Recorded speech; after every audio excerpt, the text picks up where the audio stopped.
আসসালামু আলাইকুম সবাইকে। আমরা আজকে দুর্নীতি বিরোধী আজাদি যেই একটা নির্বাচনী জোট হয়েছে, আগের 8 দল ছিল, তারপরে হচ্ছে এনসিপি যুক্ত হয়েছে ইনসাফের প্রশ্নে নির্বাচনের জন্য।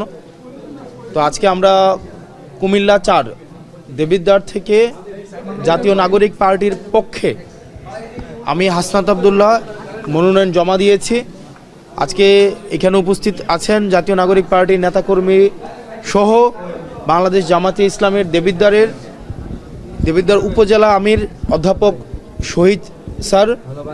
আরও উপস্থিত আছেন এখানে দেবিদ্বারের অন্যান্য জামাতে ইসলামের পৌর নেতাকর্মী, এখানে অন্যান্য পৌর জামাতের নেতাকর্মী আছেন, উপজেলা নেতাকর্মীরা আছেন, ছাত্র সংগঠনগুলোর নেতাকর্মীরা আছেন। একই সাথে যিনি দীর্ঘ 1.5 বছরের বেশি সময় নির্বাচনী প্রস্তুতি নিচ্ছিলেন এবং যিনি এর আগেই জনগণের ভোটে নির্বাচিত, ফেসিবাদের সময়ে জনগণের ভোটে নির্বাচিত উপজেলা ভাইস চেয়ারম্যান ছিলেন, জননন্দিত এবং মানুষের জন্য যিনি কাজ করেছেন দীর্ঘ অনেক দিন, সাইফুল ইসলাম শহীদ ভাই।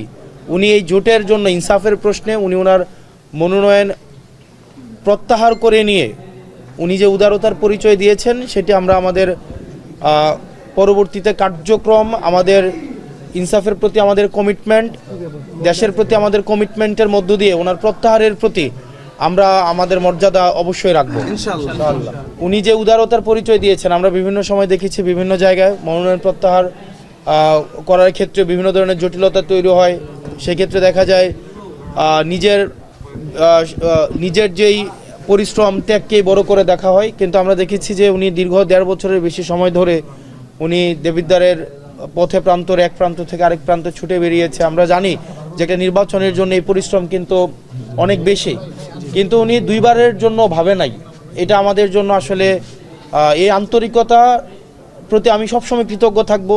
আমি মানে দল বা অন্যান্য বিষয়ের ঊর্ধ্বে উঠে উনি যে আন্তরিকতা আমাকে দেখিয়েছে সেটার প্রতি আমি ব্যক্তিগত পর্যায় থেকেও আমি সবসময় কৃতজ্ঞ থাকব, কৃতজ্ঞতা ভরে এটা আমি স্মরণ রাখব। তো এই মুহূর্তে এই বিষয়ে আমার সাথে জুলাই গণ অভ্যুত্থানে আওয়ামী ফেসিবাদের যাদের বলি হতে হয়েছে, আহত এবং শহীদ পরিবারের সদস্যরা আজকে উপস্থিত আছেন।